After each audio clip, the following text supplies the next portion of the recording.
আপনার জীবনে কি এমন কোনো মুহূর্ত এসেছে যখন আপনার অন্তর এক গভীর দুঃখ আর বেদনায় ভারাক্রান্ত হয়ে উঠেছে? যখন আপনার চারপাশে সবাই হাসি খুশিতে থাকলেও আপনার ভেতরের কষ্টটা কাউকে বোঝাতে পারেননি? যখন মনে হয়েছে আমার এই যন্ত্রণা কি কেউ দেখছে, আমার এই নীরব কান্না কি কেউ শুনছে? একাকিত্ব আর দুঃখের এই অনুভূতিগুলো আমাদের মাঝে এক দেওয়াল তৈরি করে দেয়, যা আমাদেরকে মনে করিয়ে দেয় যে আমরা হয়তো একা। কিন্তু আজ আমরা আলোচনা করব এমন এক গভীর সত্য নিয়ে, যা আপনার হৃদয়কে নতুন এক আশার আলোয় পূর্ণ করবে। আল্লাহ তোমার দুঃখ জানেন এবং তুমি একা নও। আমরা জানব কিভাবে আল্লাহর জ্ঞান, তার নৈকট্য এবং তার রহমত আমাদের সবচেয়ে কঠিন সময়ে সান্ত্বনা দিতে পারে। কোরআন, হাদিস এবং নবী রাসূল ও সাহাবায়ে কেরামের জীবন থেকে নেওয়া অমূল্য শিক্ষা নিয়ে। আসসালামু আলাইকুম রহমতুল্লাহ। আপনারা দেখছেন উম্মা কণ্ঠ, যেখানে আমরা ইসলামের সমৃদ্ধ ইতিহাস ও জীবনের গভীর শিক্ষাকে আপনার হৃদয়ে পৌঁছে দেওয়ার চেষ্টা করি, যেন প্রতিটি আত্মা প্রশান্তি খুঁজে পায়। আপনার ইমানের জীবনকে আরও সমৃদ্ধ করতে আমাদের ব্লগ থেকে পড়ুন অনুপ্রেরণামূলক প্রবন্ধ, শুনুন হৃদয় ছোঁয়া অডিও এবং আপনার জীবনের প্রতিটি প্রশ্নের ইসলামিক সমাধান খুঁজে পেতে আজই ভিজিট করুন আমাদের ওয়েবসাইট www.ummakantho.com। যখন আমরা দুঃখ পাই তখন প্রায়শই আমাদের মনে হয় এই কষ্ট কেবল আমার ভেতরের এই ঝড় কেউ দেখতে পাচ্ছে না, কেউ বুঝতে পারছে না।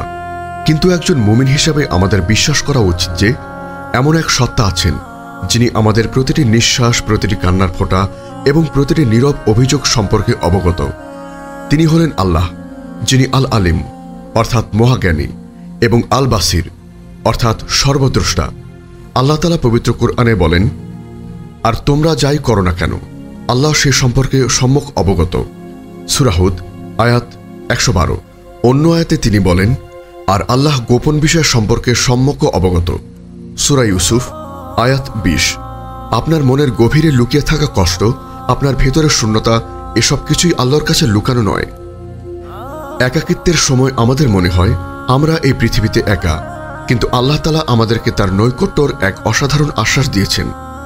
পবিত্র কোরআনের সূরা কাফের 16 নং আয়াতে আল্লাহ তাআলা বলেন, আর আমরা তার শাহরগ অর্থাৎ ঘাড়ের মূল শিরার চেয়েও নিকটবর্তী।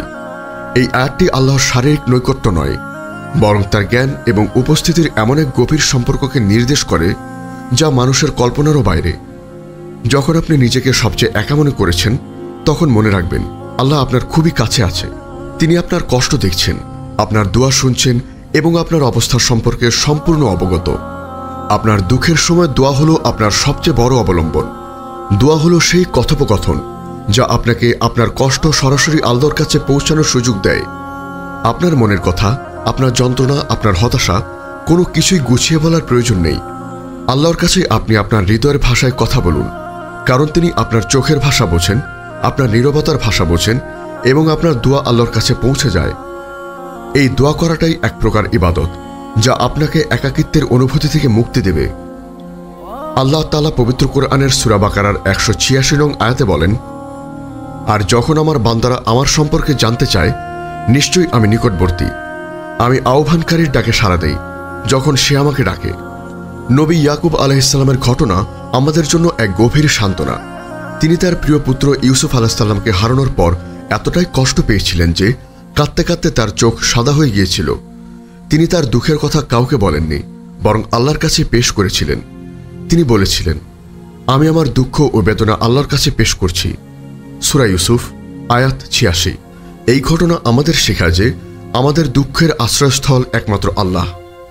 আমাদের কষ্টগুলোকে মানুষের কাছে না বলে আল্লাহর কাছে বলা উচিত, কারণ মানুষ হয়তো আপনাকে সান্ত্বনা দেবে, কিন্তু আপনার দুঃখ দূর করার মতো ক্ষমতা একমাত্র আল্লাহরই আছে।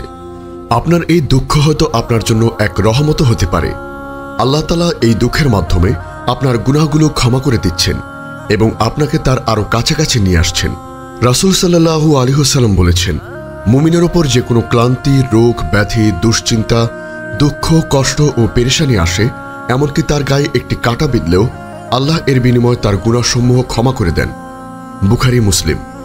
এই হাদিসটি আমাদের আশ্বস্ত করে যে আমাদের প্রতিটি কষ্টের পেছনেই এক বিশাল প্রতিদান লুকিয়ে আছে। আপনার এই দুঃখ আপনাকে আল্লাহর দিকে ফিরিয়ে আনার জন্য এক মৃদু টোকা হতে পারে, যা আপনাকে গাফলতের জীবন থেকে মুক্ত করে পরিশুদ্ধির পথে নিয়ে আসবে। কোরআন হলো দুঃখী হৃদয়ের জন্য এক উত্তম সান্ত্বনা। যখন আপনি দুঃখের সময় কোরআন তেলাওয়াত করেন, তখন এর প্রতিটি আয়াত আপনার অন্তরকে প্রশান্ত করবে। কোরআন হলো আল্লাহর কালাম, আর আল্লাহর কালামের চেয়ে উত্তম সান্ত্বনা আর কি হতে পারে। কোরআনে রয়েছে এমন অনেক আয়াত যা আপনাকে আশার বাণী শোনাবে, আপনাকে ধৈর্য ধারণ করতে শেখাবে এবং আপনাকে আল্লাহর রহমত সম্পর্কে স্মরণ করিয়ে দেবে। আল্লাহ তাআলা বলেন, যারা ঈমান এনেছে তাদের অন্তর আল্লাহর জিকিরের মাধ্যমে প্রশান্ত হয়। সূরা রাদ আয়াত 28। পরিশেষে যখন আপনি দুঃখের সাগরে ভাসছেন তখন মনে রাখবেন আপনি একা নন। আপনার দুঃখ আল্লাহর কাছে লুকানো নয়, আপনার প্রতিটি নীরব অশ্রু তার কাছে মূল্যবান। আপনার প্রতিটি কষ্ট আপনার গুনাহ ক্ষমার কারণ হচ্ছে, আর আপনাকে আল্লাহর আরও কাছাকাছি নিয়ে আসছে। আপনার এই দুঃখকে আপনার দুর্বলতা মনে করবেন না, বরং এটিকে আল্লাহর দিকে ফিরে আসার একটি সুযোগ হিসেবে দেখুন। আপনার অন্তরকে আল্লাহর দিকে ফিরিয়ে দিন, দোয়া করুন এবং তার উপর ভরসা করুন। তিনি অবশ্যই আপনার ডাকে সাড়া দেবেন এবং আপনাকে প্রশান্তি দান করবেন। হে আল্লাহ, হে অন্তর পরিবর্তনকারী, আমাদের অন্তরকে আপনার দিনের উপর স্থির রাখুন।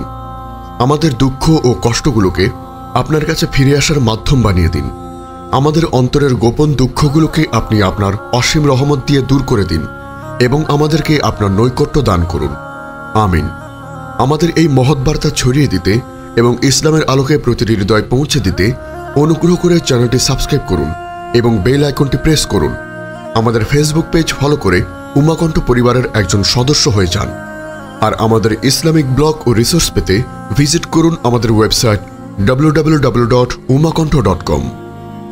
আপনার জীবনে কি এমন কোনো মুহূর্ত এসেছে যখন আপনার অন্তর এক গভীর দুঃখ আর বেদনায় ভারাক্রান্ত হয়ে উঠেছে?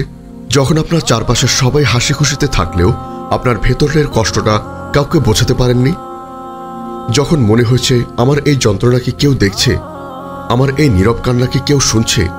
একাকিত্ব আর দুঃখের এই অনুভূতিগুলো আমাদের মাঝে এক দেওয়াল তৈরি করে দেয়, যা আমাদেরকে মনে করিয়ে দেয় যে আমরা হয়তো একা। কিন্তু আজ আমরা আলোচনা করব এমন এক গভীর সত্য নিয়ে যা আপনার হৃদয়কে নতুন এক আশার আলোয় পূর্ণ করবে। আল্লাহ তোমার দুঃখ জানেন এবং তুমি একা নও। আমরা জানব কিভাবে আল্লাহর জ্ঞান, তার নৈকট্য এবং তার রহমত আমাদের সবচেয়ে কঠিন সময়ে সান্ত্বনা দিতে পারে। কোরআন, হাদিস এবং নবী রাসূল ও সাহাবায়ে কেরামের জীবন থেকে নেওয়া অমূল্য শিক্ষা নিয়ে। আসসালামু আলাইকুম রাহমাতুল্লাহ। আপনারা দেখছেন উম্মা কণ্ঠ, যেখানে আমরা ইসলামের সমৃদ্ধ ইতিহাস ও জীবনের গভীর শিক্ষাকে আপনার হৃদয়ে পৌঁছে দেওয়ার চেষ্টা করি, যেন প্রতিটি আত্মা প্রশান্তি খুঁজে পায়। আপনার ইমানের জীবনকে আরও সমৃদ্ধ করতে আমাদের ব্লগ থেকে পড়ুন অনুপ্রেরণামূলক প্রবন্ধ, শুনুন হৃদয় ছোঁয়া অডিও এবং আপনার জীবনের প্রতিটি প্রশ্নের ইসলামিক সমাধান খুঁজে পেতে আজই ভিজিট করুন আমাদের ওয়েবসাইট www.ummakontho.com। যখন আমরা দুঃখ পাই তখন প্রায়শই আমাদের মনে হয় এই কষ্ট কেবল আমার ভেতরের এই ঝড় কেউ দেখতে পাচ্ছে না, কেউ বুঝতে পারছে না। কিন্তু একজন মুমিন হিসেবে আমাদের বিশ্বাস করা উচিত যে এমন এক সত্তা আছেন যিনি আমাদের প্রতিটি নিঃশ্বাস, প্রতিটি কান্নার ফোঁটা এবং প্রতিটি নীরব অভিযোগ সম্পর্কে অবগত। তিনি হলেন আল্লাহ, যিনি আল আলিম অর্থাৎ মহাজ্ঞানী এবং আল বাসির অর্থাৎ সর্বদ্রষ্টা।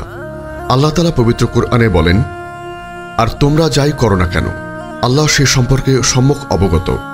সূরা হুদ আয়াত 112। অন্য আয়াতে তিনি বলেন, আর আল্লাহ গোপন বিষয় সম্পর্কে সম্যক অবগত।